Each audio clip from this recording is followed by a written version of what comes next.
ॐ शं शनैश्चराय नमः। ॐ शं शनैश्चराय नमः। ॐ शं शनैश्चराय नमः। ॐ शं शनैश्चराय नमः।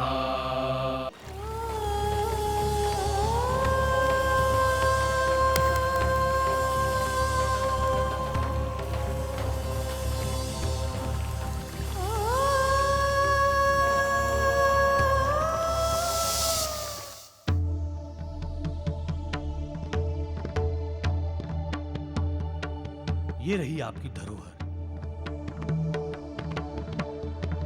आपका बहुत बहुत धन्यवाद ऋषिवर। अब क्या होगा शनि? हमें तो लगता है मनु किसी घोर विपत्ति में है। अब हम और समय व्यर्थ नहीं कर सकते, हमें मनु की खोज में जाना होगा। तुम्हारे अकेले जाने में हमारा हृदय अशांकित हो रहा है शनि। हमारे लिए चिंतित ना हो यम, अब तो हमारे पास महामाया का वरदान भी है। हम शीघ्र ही मनु को लेकर वापस आएंगे। ये लीजिए। अपना ध्यान रखिएगा शनि।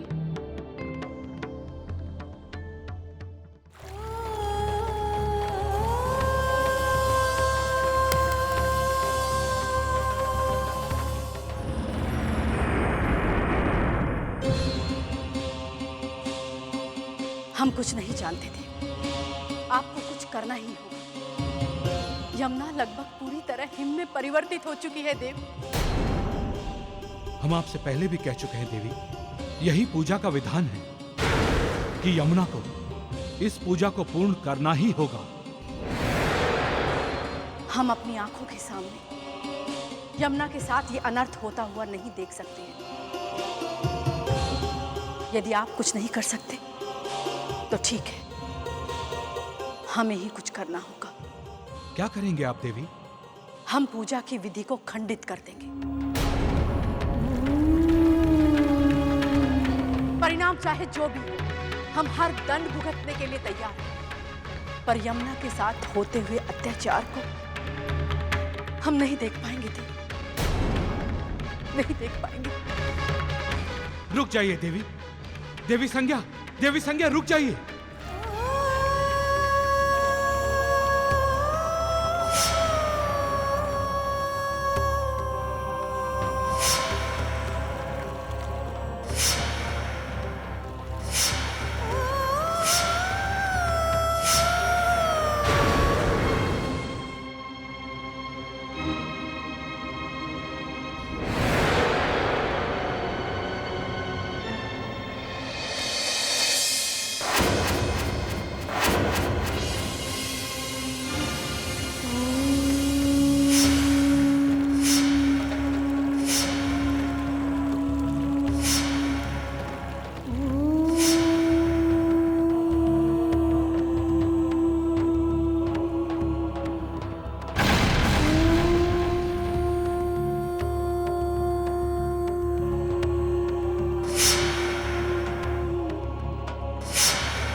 देवी रुक जाइए, रुक जाइए देवी संज्ञा।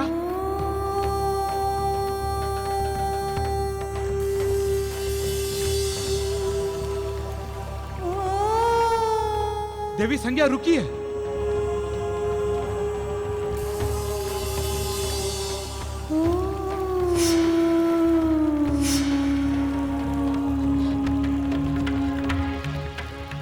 हम तुम्हारी पूजा भंग करने जा रहे हैं यमुना,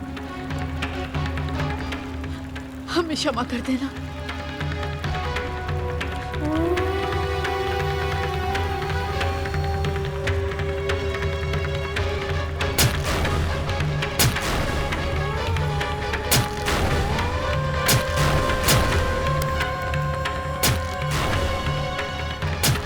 देवी संज्ञा,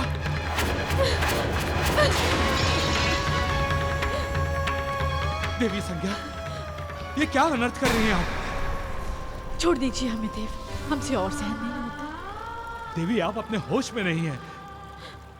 आप समझ नहीं पा रही, आप कितना बड़ा अनर्थ करने जा रही हैं। हम समझना भी नहीं चाहते हैं देव।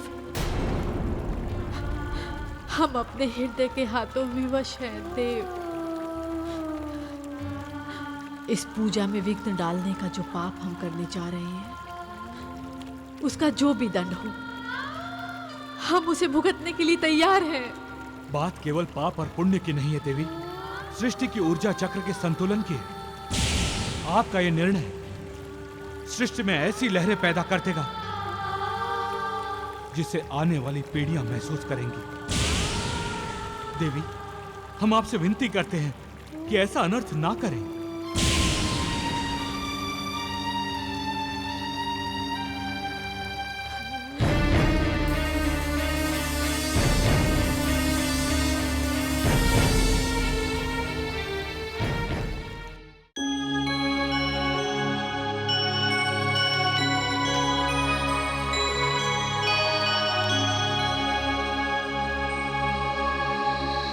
यही मृत्युलोक होना चाहिए।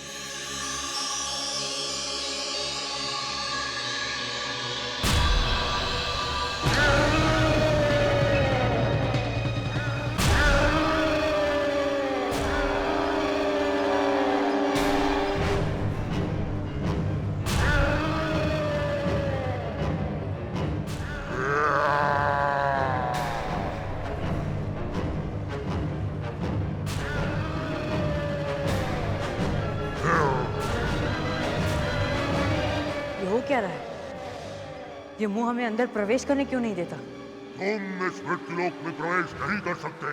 ये मृत्युलोक है, इसमें देवगण प्रवेश नहीं कर सकते।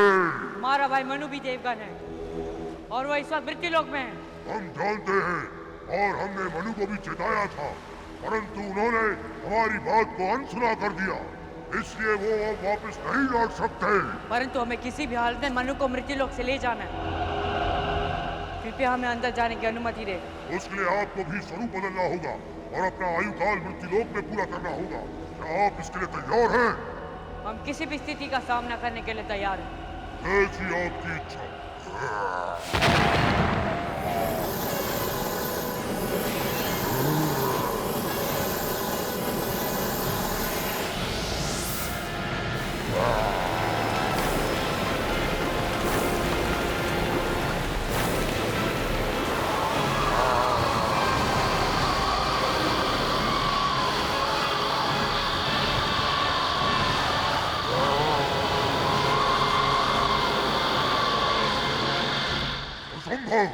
ये कैसे हो सकता है? आपके स्वरूप में तो लेश मात्र भी बदलाव नहीं आया। महामाया का वरदान प्राप्त है, इसलिए हम तीनों लोक में कहीं भी आ जा सकते हैं निर्विघ्न और हमारे इसी रूप में। बहुत धन्य है देव, मृत्युलोक में आपका स्वागत है।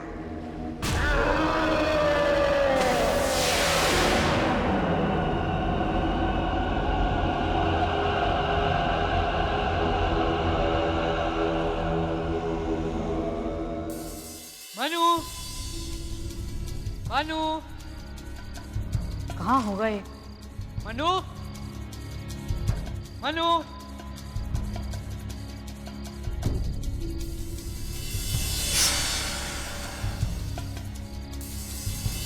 मनु,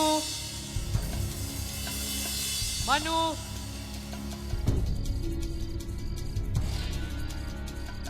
मनु तुम कहाँ हो? मनु, मनु, मनु, मनु,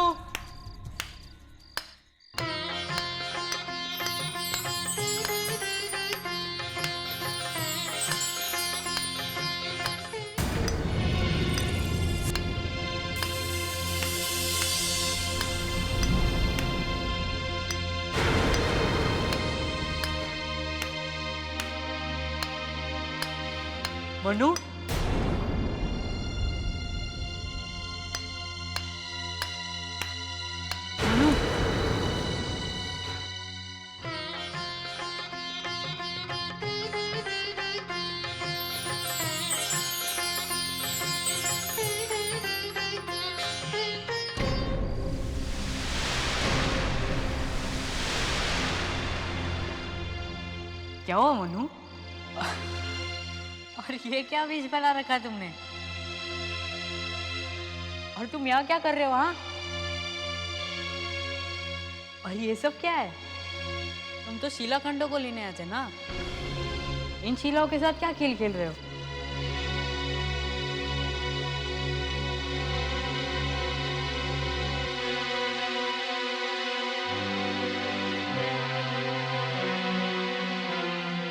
क्या हुआ मनु?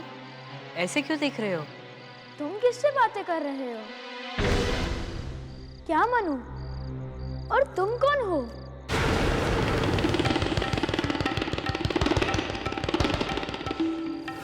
मृत्युलोक में प्राणी उसी स्वरूप में जा सकता है जो मृत्युलोक के नियमों के अनुरूप होता है, और एक बार स्वरूप बदल जाने पर प्राणी मृत्युलोक से तभी निकल सकता है जब उसका आयुकाल पूरा हो जाए और वो मृत्यु को प्राप्त हो जाए।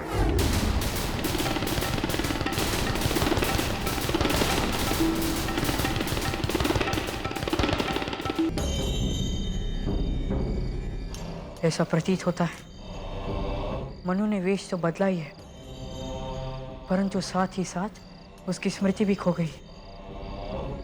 अब वो मनु ना होकर मृत्युलोक का केवल एक वासी बन गया है। हमें कुछ करना होगा, मनु की स्मृति लौटानी होगी।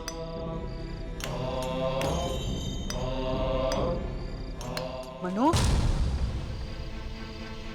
मनु याद करो मनु, तुम मनु हो, सूर्य और संज्ञा के पुत्र। कुछ याद आया? याद करो मनु, याद करो। हमारी बहन यमुना, उससे सतवन पूजा करने का निर्णय लिया है। तुम मनु, मैं शनि, हमारा भाई यम, हम तीनों सरस्वत शिलाखंड को ढूंढने निकले हैं। तुमने मृत्युलोक आने का निर्णय लिया था। हमारी बहन यमुना, वो इस वक्त गंगाधर के नीचे बैठी, उसका जीवन खतरे में है। मनु याद करो, स्मरण करो मनु, स्मरण करो। शनि, मनु, यम, यमुना। हाँ मनु, हाँ, तुम्हें याद आया ना? तुम मनु हो, तुम यहाँ शिलाखंड ढूंढने आए थे। कितनी अद्भुत कथा है और कितने विचित्र प्राणी हैं इसमें। ये बात भाई, तुमने मुझे बहुत अच्छी कथा सुनाई।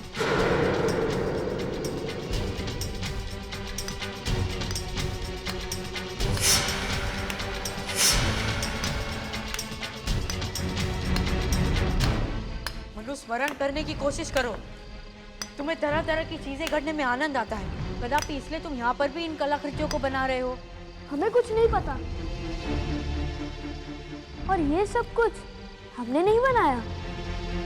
पता नहीं कैसे किसी शिला को देखकर हमारे हाथ चलने लगते हैं और वह शिलाएं स्वयं ही एक रूप धारण कर लेती हैं। और कितनी शिलाओं में तो जीवन का संचार भी होने लगा।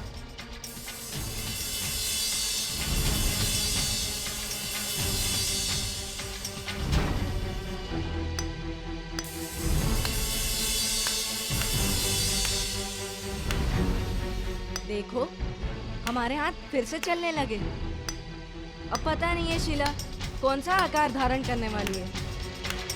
ये मनु तो मृत्युलोक में आकर पूरी तरह से रम हो गया है।